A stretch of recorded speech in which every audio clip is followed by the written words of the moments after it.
You recently published the video of a lecture you gave at Oxford presenting some aspects of a theory of everything called geometric unity. So this was a work of 30 plus years. This is life's work. Let me ask sort of the silly old question. How do you feel as a human? Excited, scared, Yeah, the experience of posting it? You know, it's funny. One of the things that you learn to feel as an academic is the great sins you can commit in academics is to show yourself to be a non-serious person, to show yourself to have delusions, to avoid the standard practices which everyone has signed up for. And, you know, it's weird because, like, you know that those people are going to be angry. He did what? You know, why would he do that? And what we're referring to, for example, there's traditions of sort of publishing incrementally, certainly not trying to have a theory of everything, perhaps working within the academic departments. Yep. All those things. That's true. And so you're going outside of all of that. Well, I mean, I was going inside of all of that. And we did not come to terms when I was inside. And what they did was so outside to me, was so weird, so freakish. Like the most senior respectable people at the most senior respectable places were functionally insane as far as I could tell. And again, it's like being functionally stupid if you're the head of the CDC or something, where you're giving recommendations out that aren't based on what you actually believe. They're based on what you think you have to be doing. Well, in some sense, I think that that's a lot of how I saw the math and physics world. As the physics world was really crazy and the math world was considerably less crazy, just very strict and kind of dogmatic. We'll psychoanalyze those folks, but I really want to maybe linger on it a little bit longer of how you feel, because so this is such a special moment in your life. Well, I really appreciate it. It's a great question. So that if we can pair off some of those other issues, it's new. Being able to say what the observerse is, which is my attempt to replace space-time with something that is both closely related to space-time and not space-time. So I used to carry the number 14 as a closely guarded secret in my life.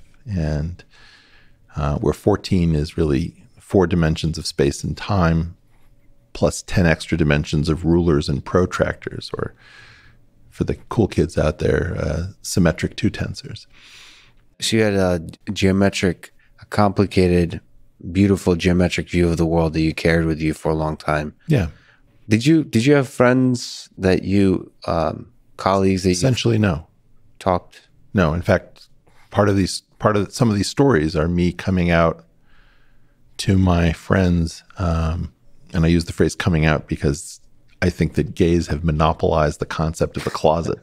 Many of us are in closets having nothing to do with our sexual orientation.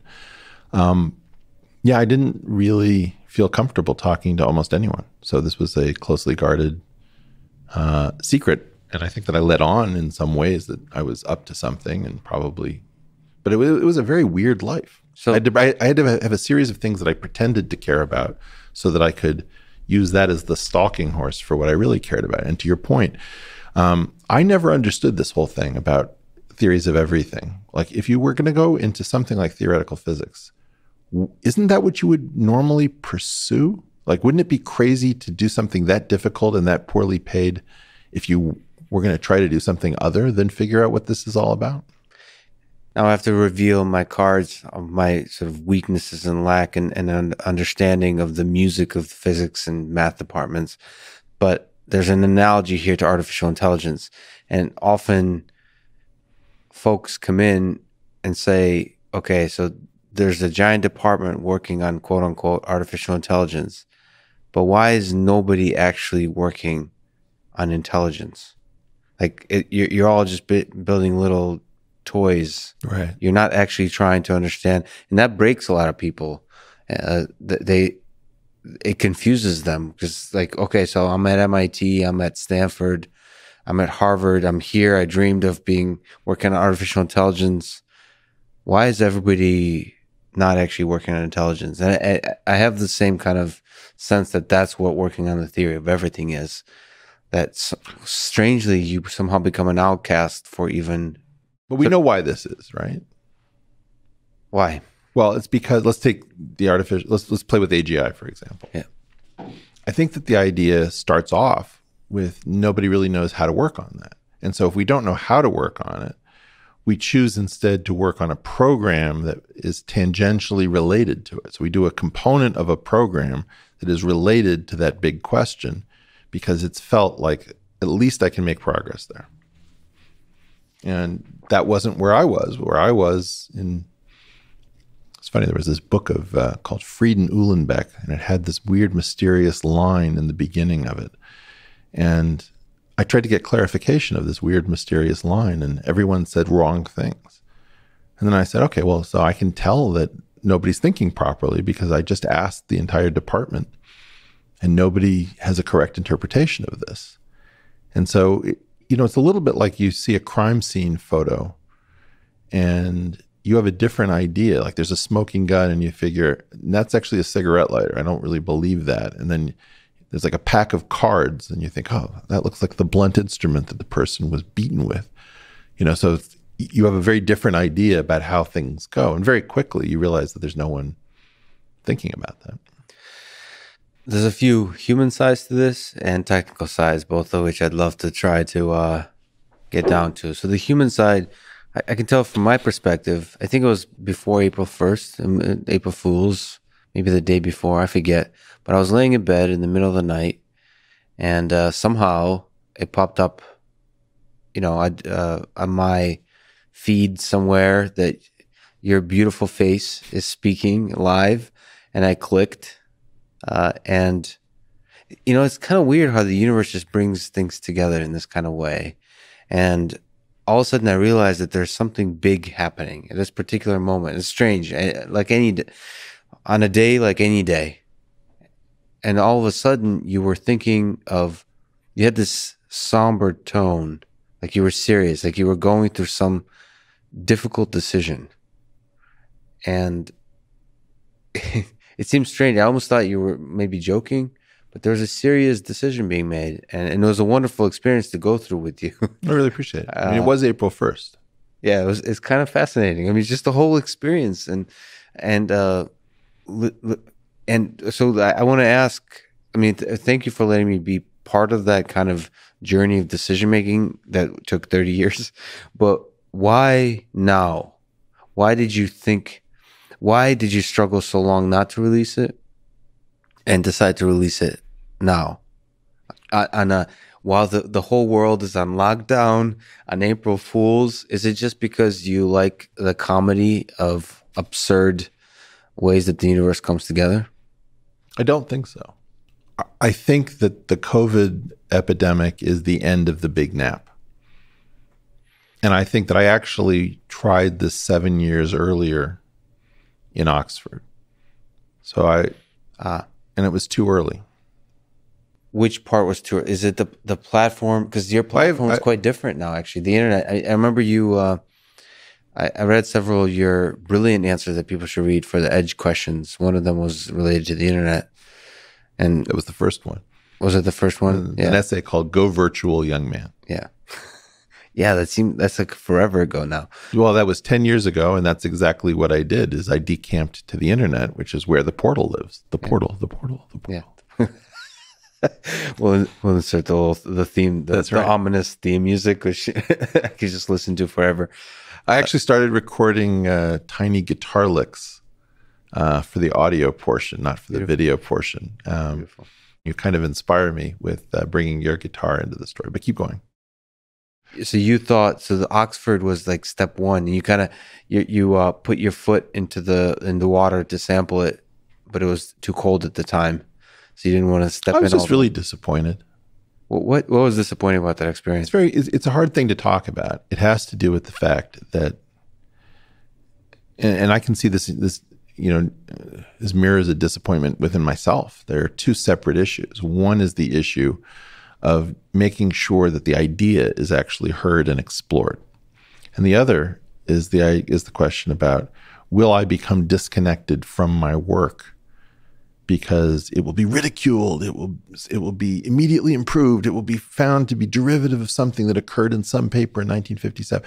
When the community does not want you to gain a voice, it's a little bit like a policeman deciding to weirdly enforce all of these little known regulations against you and, you know, sometimes nobody else. And I think that's kind of, you know, this weird thing where I just don't believe that we can reach the final theory necessarily within the political economy of academics. So if you think about how academics are tortured by each other and how they're paid and where they have freedom and where they don't, I actually weirdly think that that system of selective pressures is going to eliminate anybody who's going to make real progress. So that's interesting. So if you look at the story of Andrew Wiles, for example, with Fermat's theorem, I mean, he, as far as I understand, he pretty much isolated himself from the world of academics in terms of the bulk of the work he did. And it from my perspective, is dramatic and fun to read about, but it seemed exceptionally stressful, the first steps he took when actually making the work public. And that seemed, to me, it would be hell. Yeah, but it's like so artificially dramatic. You know, he leads up to it at a series of lectures. He doesn't want to say it. And then he finally says it at the end, because obviously this comes out of a body of work where, I mean, the funny part about Fermat's theorem is that it wasn't originally thought to be a deep and meaningful problem. It was just an easy to state one that had gone unsolved. But if you think about it, it became attached to the body of regular theory. So he built up this body of regular theory, gets all the way up to the end, announces. And then like there's this whole drama about, okay, somebody's checking the proof. I don't understand what's going on line 37. You know, and it's like, oh, is this serious? It seems a little bit more serious than we knew. And I mean, do you see parallels? Do you share the concern that your experience might be something similar? Well, in his case, I think that if I recall correctly, his original proof was unsalvageable. He actually came up with a second proof with a colleague, Richard Taylor. And it was that second proof which carried the day. So it was a little bit that he got put under incredible pressure and then had to succeed in a new way, having failed the first time, which is like even a weirder and stranger story. That's an incredible story in some sense. But I mean, I'm trying to get a sense of the kind of stress you're I think that under. this is, okay, but I'm rejecting. What I don't think people understand with me is the scale of the critique. It's like, people say, well, you must implicitly agree with this and implicitly agree. And it's like, no, try me. Ask before you decide that I am mostly in agreement with the community about how these things should be handled or what these things mean. Can you elaborate? And also just why does criticism matter so much here? So you seem to dislike the burden of criticism, that it will choke away all. There's different kinds of criticism. There's constructive criticism and there's destructive criticism. And what I don't like is I don't like a community that can't, first of all, like if you take the physics community, just the way we screwed up on masks and PPE, just the way we screwed up in the financial crisis and mortgage-backed securities, we screwed up on string theory. Can we just forget the string theory happened? Or sure, but then somebody should say that, right? Somebody should say, you know, it didn't work out. Yeah. But okay, but you're asking this, like, why do you guys get to keep the prestige after failing for 35 years? That's an interesting question. Who's the you guys? Because to me, whoever the profession, look, these things, if there is a theory of everything to be had, right? It's going to be a relatively small group of people where this will be sorted out. Absolutely. It's not tens of thousands. It's probably hundreds at the top. But within that community, there's the assholes. Mm-hmm. There's like you always in this world have people who are kind, open-minded. It's not a question about kind. It's a question about, okay, let's imagine, for example, that you have a story where you believe that ulcers are definitely caused by stress. And you've never questioned it. Or maybe you felt like the Japanese came out of the blue and attacked us at Pearl Harbor, right? And now somebody introduces a new idea to you, which is like, what if it isn't stress at all? Or what if we actually tried to make resource-starved Japan attack us somewhere in the Pacific so we could have casus belli to enter the Asian theater? And the person's original idea is like, what? What are you even saying? You know, it's like too crazy. Well, when Dirac in 1963 talked about the importance of beauty as a guiding principle in physics, and he wasn't talking about the scientific method, that was crazy talk. But he was actually making a great point, and he was using Schrodinger, and I think it was Schrodinger was standing in for him. And he said that if your equations don't agree with experiment, that's kind of a minor detail. If they have true beauty in them, you should explore them, because very often the agreement with experiment is an issue of fine-tuning of your model, of the instantiation. And so it doesn't really tell you that your model is wrong. And of course, Heisenberg told Dirac that his model was wrong because that the proton and the electron should be the same mass if they are each other's antiparticles. And that was an irrelevant kind of silliness rather than a real threat to the Dirac theory. But okay, so amidst all this silliness, I'm hoping that we could talk about the journey that geometric unity has taken and will take as an idea, and an idea that will see the light. Yeah. So first of all, I'm thinking of writing a book called Geometric Unity for Idiots. Okay. And I need you as a consultant. So can we... First of all, I hope I have the trademark on geometric unity. You do? Good. Can you give a basic introduction of the goals of geometric unity, the basic tools of mathematics used, the viewpoints in general for idiots? Sure. Like me. Okay, great, fun. So what's the goal of geometric unity? The goal of geometric unity is to start with something so completely bland that you can simply say, well, the something that begins the game is as close to a mathematical nothing as possible. In other words, I can't answer the question, why is there something rather than nothing? But if there has to be a something that we begin from, let it begin from something that's like a blank canvas. Let's even more basic. So what is something? What are we trying to describe here? Okay. Right now, we have a model of our world, and it's got two sectors. One of the sectors is called general relativity. The other is called the standard model. So we'll call it GR for general relativity and SM for standard model. What's the difference between the two? What are the two described? So general relativity gives pride of place to gravity, and everything else is acting as a sort of a backup singer. Gravity is the star of the show. Gravity is the star of general relativity. Yeah. And in the standard model, the other three non-gravitational forces. So if there are four forces that we know about, three of the four are non-gravitational. That's where they get to shine. Great. So tiny little particles and how they interact with each other. So photons, gluons, and so-called intermediate vector bosons. Those are the things that the standard model showcases, and general relativity showcases gravity. And then you have matter, which is accommodated in both theories, but much more beautifully inside of the standard model. So what does a theory of everything do? So first of all, I think that's the first place where we haven't talked enough. We assume that we know what it means, right, but we don't actually have any idea what it means. And what I claim it is that it's a theory where the questions beyond that theory are no longer of a mathematical nature. In other words, if I say, let us take X to be a four-dimensional manifold, to a mathematician or a physicist, I've said very little. I've simply said there's some place for calculus and linear algebra to dance together and to play. And that's what manifolds are. They're the most natural place where our two greatest math theories can really intertwine. Which are the two? Oh, you mean calculus and linear algebra. Yep. Right. Okay, now the question is, beyond that, So it's sort of like saying, I'm an artist and I want to order a canvas. Now the question is, does the canvas paint itself?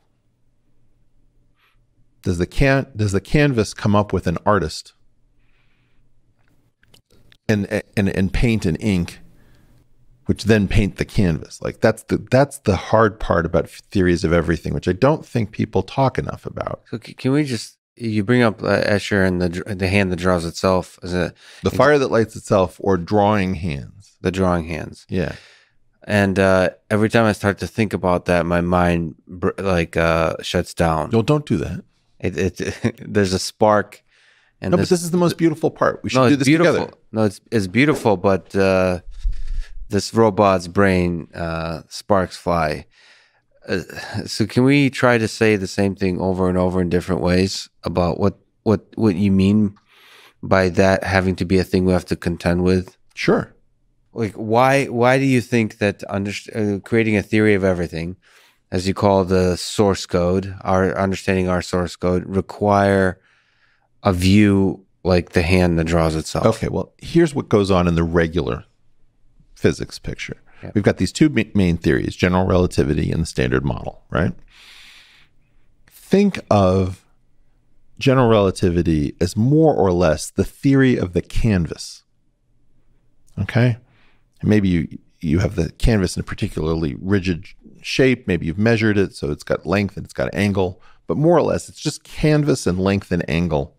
And that's all that really general relativity is, but it allows the canvas to warp a bit. Then we have the second thing, which is this import of foreign libraries which aren't tied to space and time. So we've got this crazy set of symmetries called SU3 cross SU2 cross U1. We've got this collection of 16 particles in a generation, which are these sort of twisted spinners. And we've got 3 copies of them. Then we've got this weird Higgs field that comes in and, like Deus Ex Machina, solves all the problems that have been created in the play that can't be resolved otherwise. So that's the standard model quantum field theory just plopped on top of this. It's a problem of the double origin story. One origin story is about space and time. The other origin story is about what we would call internal quantum numbers and internal symmetries. And then there was an attempt to get one to follow from the other called Kaluza-Klein theory, which didn't work out. And this is sort of in that vein. So you said origin story. So in the hand that draws itself, what is it? So it's as if you had the canvas and then you ordered up, also give me paintbrushes, paints, pigments, pencils, and artists. But you're saying that's like, if you want to create a universe from scratch, the canvas should be generating the paintbrushes and the paintbrushes should be generating the canvas. Yeah. Right. Like you should. Well, who's the artist in this analogy? Well, this is, sorry. Then we're going to get into a religious thing and I don't want to do that. Okay. Well, yes. You know my shtick, which is that we are the AI. We have 2 great stories about the simulation and artificial general intelligence. In one story, man fears that some program we've given birth to will become self-aware, smarter than us, and will take over. In another story, there are genius simulators and we live in their simulation. And we haven't realized that those 2 stories are the same story. In one case, we are the simulator. In another case, we are the simulated. And if you buy those and you put them together, we are the AGI. And whether or not we have simulators, we may be trying to wake up by learning our own source code. So this could be our Skynet moment, which is one of the reasons I have some issues around it. I think we'll talk about that because Well, that's the issue of the emergent artist within the story. Yeah. Just to get back to the point. Okay. So now the key point is the standard way we tell the story is that Einstein sets the canvas and then we order all the stuff that we want. And then that paints the picture that is our universe. So you order the paint, you order the artist, you order the brushes, and that then, when you collide the 2, gives you 2 separate origin stories. The canvas came from one place, and everything else came from somewhere else. So what are the mathematical tools required to construct consistent geometric theory? Make this concrete. Well, somehow you need to get 3 copies, for example, of generations with 16 particles each, right? And so the question would be like, well, there's a lot of special personality in those symmetries. Where would they come from?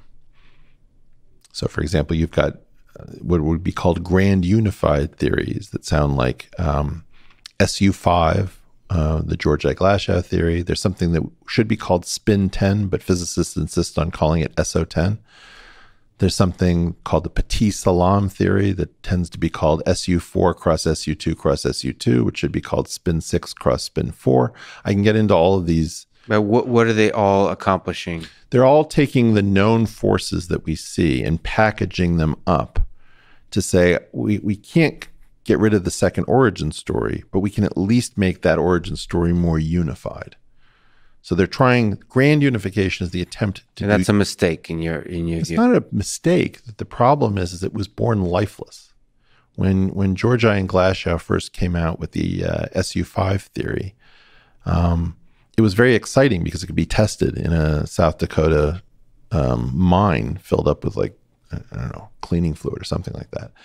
And they looked for proton decay and didn't see it. And then they gave up because in that day when your experiment didn't work, you gave up on the theory. It didn't come to us born of a fusion between Einstein and Bohr, and that was kind of the problem, is that it had this weird parenting where it was just on the Bohr side. There was no Einsteinian contribution. Lex, how can I help you most?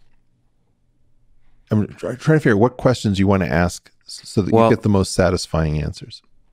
There's a bunch of questions I want to ask. I mean, one, and I'm trying to sneak up on you somehow to reveal in a accessible way the nature of our universe. Well, I can just give you a guess, right? Like we have to be very careful that we're not claiming that this has been accepted. This is a speculation. But I will make the speculation that what you would want to ask me is, how can the canvas generate all the stuff that usually has to be ordered separately? All right, should we do that? Let's go there. Okay. So the first thing is that you have a concept in computers called technical debt.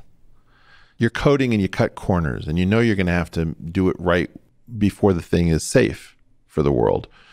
But you're piling up some series of IOUs to yourself and your project as you're going along. So the first thing is, we can't figure out, if you have only 4 degrees of freedom, and that's what your canvas is, how do you get at least Einstein's world? Einstein says, look, it's not just 4 degrees of freedom, but there need to be rulers and protractors to measure length and angle in the world. You can't just have a flabby 4 degrees of freedom. So the first thing you do is you create 10 extra variables, which is like, if we can't choose any particular set of rulers and protractors to measure length and angle, let's take the set of all possible rulers and protractors. And that would be called symmetric non-degenerate 2 tensors on the tangent space of the 4 manifold X4. Now, because there are 4 degrees of freedom, you start off with 4 dimensions. Then you need 4 rulers for each of those different directions. So that's 4. That gets us up to 8 variables. And then between 4 original variables, there are 6 possible angles. So 4 plus 4 plus 6 is equal to 14. So now you've replaced X4 with another space, which in the lecture I think I called U14, but I'm now calling Y14. This is one of the big problems of working on something in private, is every time you pull it out, you sort of can't remember it. You name something new. Okay, so you've got a 14-dimensional world, which is the original 4-dimensional world, plus a lot of extra gadgetry for measurement. And because you're not in the 4-dimensional world, you don't have the technical debt. No, now you've got a lot of technical debt, because now you have to explain away a 14-dimensional world, which is you're taking a huge advance on your payday check, right? But aren't more dimensions allow you more freedom to, maybe, but you have to get rid of them somehow because we don't perceive them. So eventually you have to collapse it down to the thing that we perceive. Or you have to sample a 4-dimensional filament within that 14-dimensional world known as a section of a bundle. Okay, so how do we get from the 14-dimensional world where I imagine a lot of... Oh, wait. Yep. You're cheating. The first question was, how do we get something from almost nothing? Like, how do we get if I've said that the who and the what in the newspaper story that is a theory of everything are bosons and fermions. So let's make the who the fermions and the what the bosons. Think of it as the players and the equipment for a game. Are we supposed to be thinking of actual physical things with mass or energy? Yep. Okay. So think about everything you see in this room. So from chemistry, you know it's all protons, neutrons, and electrons, but from a little bit of late 1960s physics, we know that the protons and neutrons are all made of up quarks and down quarks. So everything in this room is basically up quarks, down quarks, and electrons stuck together with the equipment. Okay? Now, the way we see it currently is we see that there are space-time indices, which we would call spinors, that correspond to the who, that is the fermions, the matter, the stuff, the up quarks, the down quarks, and the electrons. And there are also 16 degrees of freedom that come from this space of internal quantum numbers. So in my theory, in 14 dimensions, there's no internal quantum number space that figures in. It's all just spinorial. So spinors in 14 dimensions without any festooning with extra linear algebraic information. There's a concept of spinors which is natural if you have a manifold with length and angle. And Y14 is almost a manifold with length and angle. It's so close. In other words, because you're looking at the space of all rulers and protractors, maybe it's not that surprising that a space of rulers and protractors might come very close to having rulers and protractors on it itself. Like, can you measure the space of measurements? And you almost can. And a space that has length and angle, if it doesn't have a topological obstruction, comes with these objects called spinors. Now, spinors are the stuff of our world. We are made of spinors. They are the most important, really deep object that I can tell you about. They were very surprising. What is a spinor? So famously, there are these weird things that require 720 degrees of rotation in order to come back to normal. And that doesn't make sense. And the reason for this is that there's a knottedness in our three-dimensional world that people don't observe. And you can famously see it by this Dirac string trick. So if you take a glass of water, imagine that this was a tumbler and I didn't want to spill any of it. And the question is, if I rotate the cup without losing my grip on the base 360 degrees and I can't go backwards, is there any way I can take a sip? And the answer is this weird motion, which is go over first and under second, and that's 720 degrees of rotation to come back to normal so that I can take a sip. Well, that weird principle, which sometimes is known as the Philippine Wineglass dance, because waitresses in the Philippines apparently learned how to do this, that move defines, if you will, this hidden space that nobody knew was there of spinors, which Dirac figured out when he took the square root of something called the Klein-Gordon equation, which I think had earlier work incorporated from Cartan and Killing and Company in mathematics. So spinors are one of the most profound aspects of human existence. I mean, forgive me for the perhaps dumb questions, but would a spinor be the mathematical object that's the basic unit of our universe? When you start with a manifold,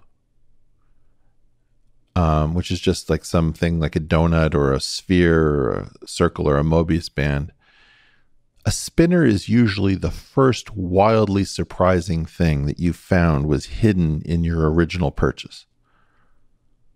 So you order a manifold and you didn't even realize. It's like buying a house and finding a panic room inside that you hadn't counted on.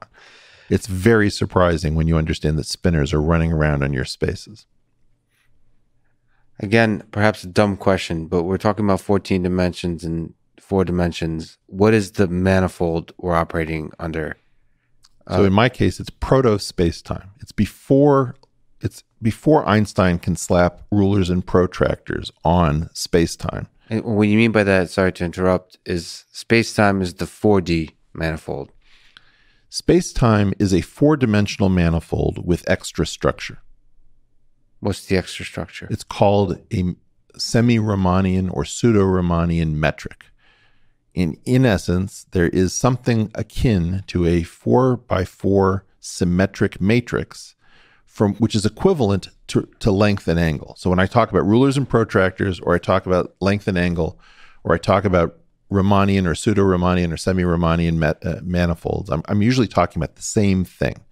Can you measure how long something is and what the angle is between two different rays or vectors? So that's what Einstein gave us as his arena, his place to play, his canvas.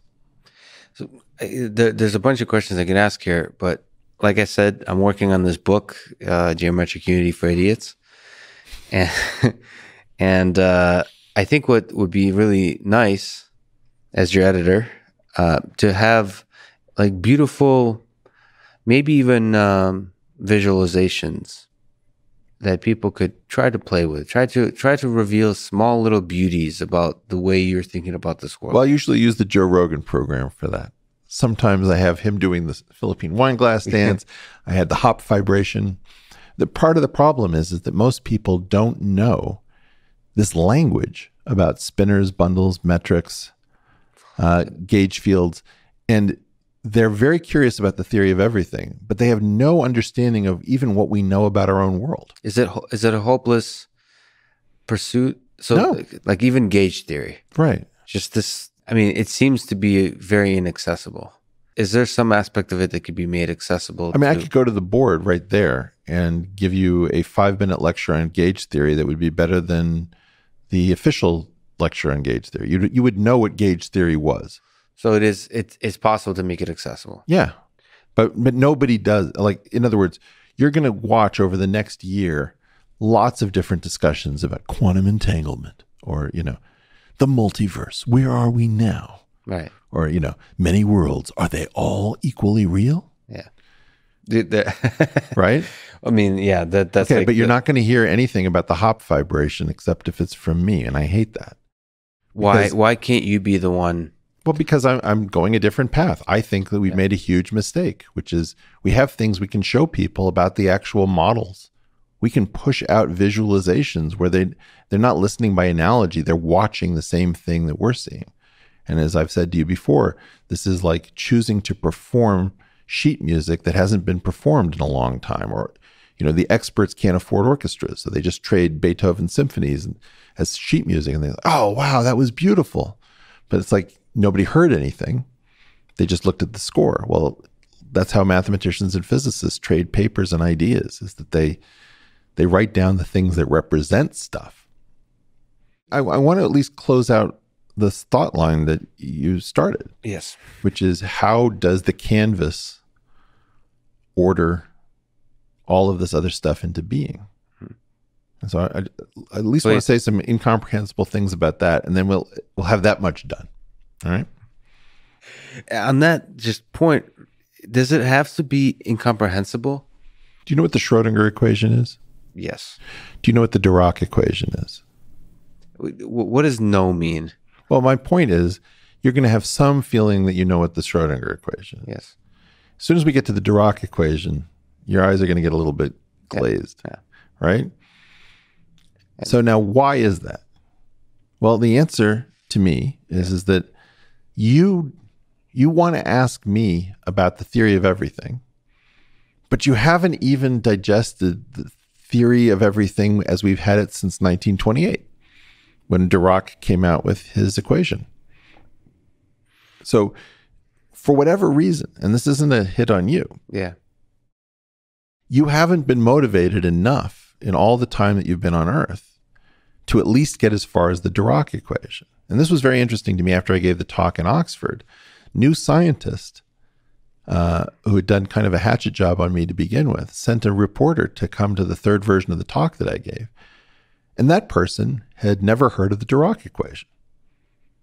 So you have a person who is completely professionally not qualified to ask these questions, wanting to know, well, how does your theory solve new problems? And it's like, well, in the case of the Dirac equation, well, tell me about that. I don't know what that is. So then the point is, okay, I got it. You're not even caught up minimally to where we are now. And that's not a knock on you. Almost nobody is. Yeah. But then how does it become my job to digest what has been available for like over 90 years? Well, to me, the open question is whether what's been available for over 90 years can be, there could be a blueprint of a journey that one takes to understand it, not to be. I want to do that with you. And I one of the things I think I've been relatively successful at, for example, you know, when you ask other people what gauge theory is, you get these very confusing responses. And my response is much simpler. It's a theory of differentiation, where when you calculate the instantaneous rise over run, you measure the rise not from a flat horizontal, but from a custom endogenous reference level. What do you mean by that? It's like, okay. And then I do this thing with Mount Everest, which is Mount Everest is how high? And then they give the height. I say, above what? Then they say sea level. And I say, which sea is that in Nepal? They're like, oh, I guess there isn't a sea because it's landlocked. It's like, okay, well, what do you mean by sea level? Oh, there's this thing called the geoid I'd never heard of. Oh, that's the reference level. That's a custom reference level that we imported. So all sorts of people have remembered the exact height of Mount Everest without ever knowing what it's a height from. Well, in this case, in gauge theory, there's a hidden reference level where you measure the rise in rise over run to give the slope of a line. What if you have different concepts of where that rise should be measured from that vary within the theory, that are endogenous to the theory? That's what gauge theory is. Okay, we have a video here, right? Yeah. Okay. I'm going to use my phone. If I want to measure my hand and its slope, this is my attempt to measure it using standard calculus. In other words, the reference level is apparently flat, and I measure the rise above that phone using my hand, okay? If I want to use gauge theory, it means I can do this, or I can do that, or I can do this, or I can do this, or I could do what I did from the beginning, okay? At some level, that's what gauge theory is. Now, that is now, I've never heard anyone describe it that way. So while the community may say, well, who is this guy and why does he have the right to talk in public? I'm waiting for somebody to jump out of the woodwork and say, you know, Eric's whole shtick about rulers and protractors leading to a derivative. Derivatives are measured as rise over run above a reference level. The reference levels don't fit together. Like, I go through this whole shtick in order to make it accessible. Mm-hmm. I've never heard anyone say it. I'm trying to make Prometheus would like to discuss fire with everybody else. All right, I'm going to just say one thing to close out the earlier line, which is what I think we should have continued with. When you take the naturally occurring spinors, the unadorned spinors, the naked spinors, not on this 14-dimensional manifold, but on something very closely tied to it, which I've called the chimeric tangent bundle. That is the object which stands in for the thing that should have had length and angle on it, but just missed, okay? When you take that object and you form spinors on that and you don't adorn them, so you're still in the single origin story, you get very large spinorial objects upstairs on this 14-dimensional world Y14, which is part of the observers. When you pull that information back from Y14 down to X4, it miraculously looks like the adorned spinners, the festooned spinners, the spinners that we play with in ordinary reality.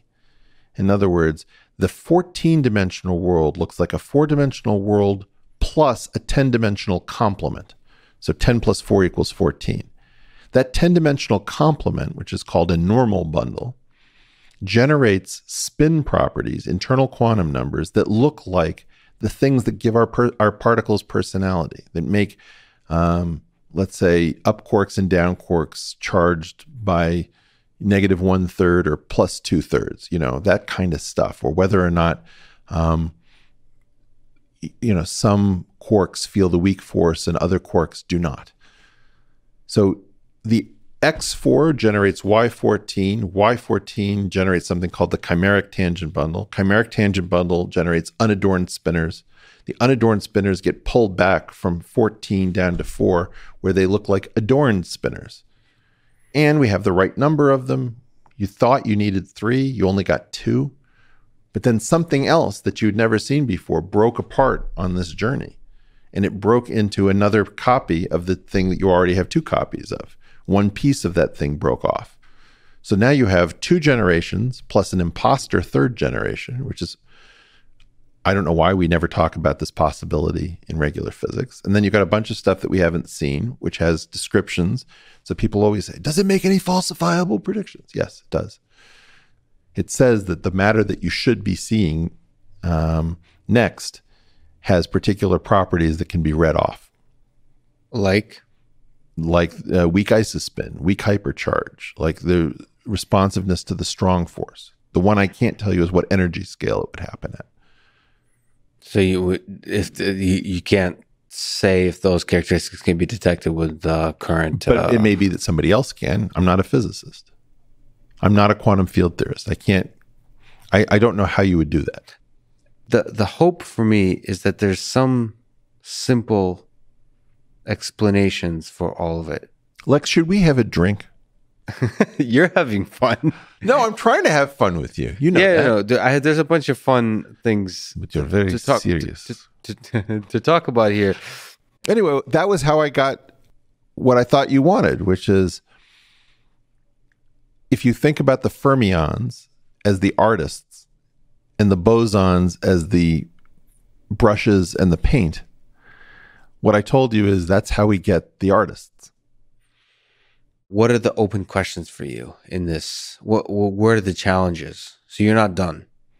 Well, there are things that I would like to have in better order. So a lot of people will say, the reason I hesitate on this is I just have a totally different view than the community. So for example, I believe that general relativity began in 1913 with Einstein and Grossman.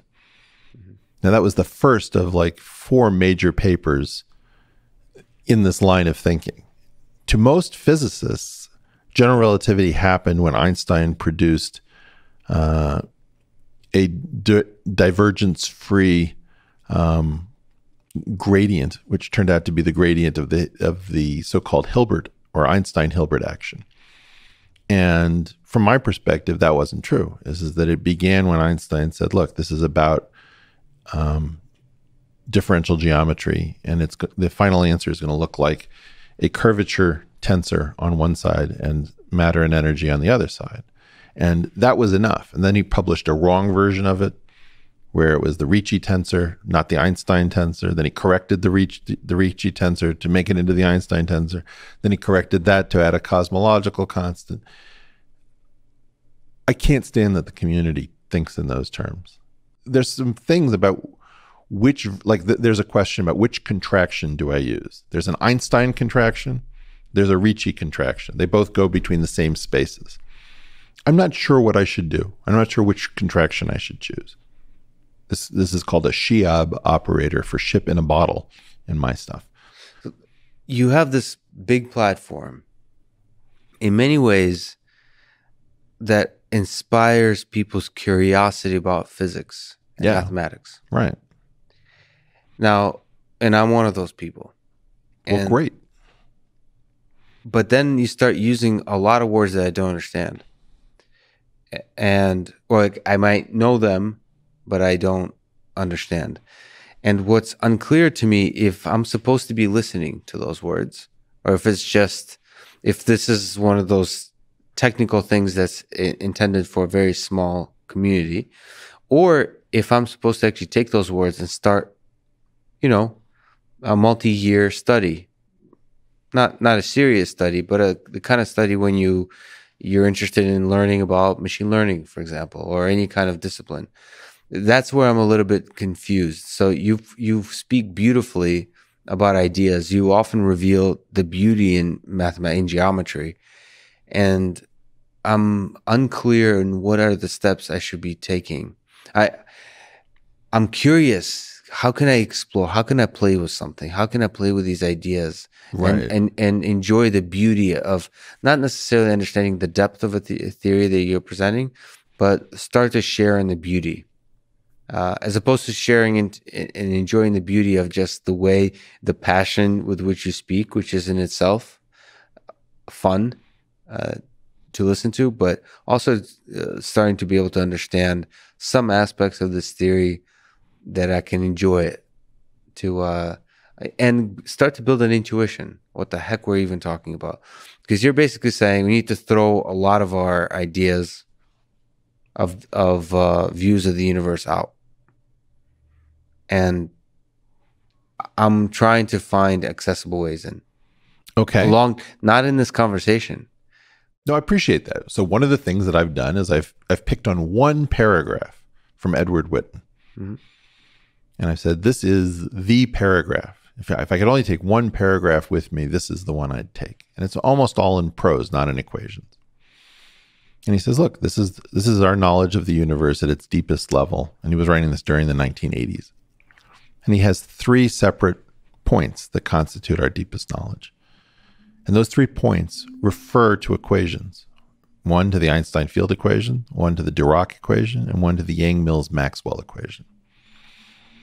Now, one thing I would do is take a look at that paragraph and say, okay, what do these 3 lines mean? Like, it's a finite amount of verbiage. You can write down every word that you don't know.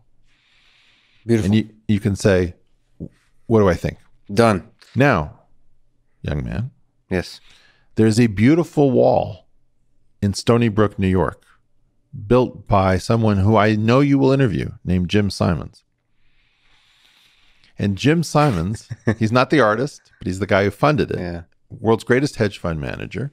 And on that wall contain the 3 equations that Witten refers to in that paragraph. And so that is the transmission from the paragraph or graph to the wall. Now that wall needs an owner's manual, which Roger Penrose has written, called The Road to Reality. Let's call that the tome.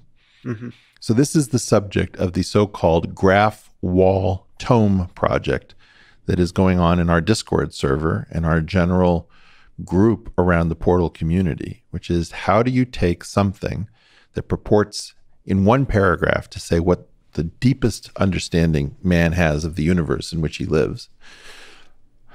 It's memorialized on a wall, which nobody knows about, which is an incredibly gorgeous piece of art. And that was written up in a book which has been written for no man, right? Maybe it's for a woman, I don't know. But no one should be able to read this book, because either you're a professional and you know a lot of this book, in which case it's kind of a refresher to see how Roger thinks about these things, or you don't even know that this book is a self-contained invitation to understanding our deepest nature. So I would say, find yourself in the Graph Wall Tome transmission sequence and join the Graph Wall Tome project if that's of interest. Okay, beautiful. Now, just to linger on a little longer, what kind of journey do you see geometric unity taking? I don't know. I mean, that's the thing is that, first of all, the professional community has to get very angry and outraged, and they have to work through their feelings. This is nonsense. This is bullshit. Or like, no, wait a minute. This is really cool. Actually, I need some clarification over here. So there's going to be some sort of weird coming back together process. Are you already hearing murmurings of that? Well, it's very funny. Officially, I've seen very little. So it's perhaps happening quietly. Yeah.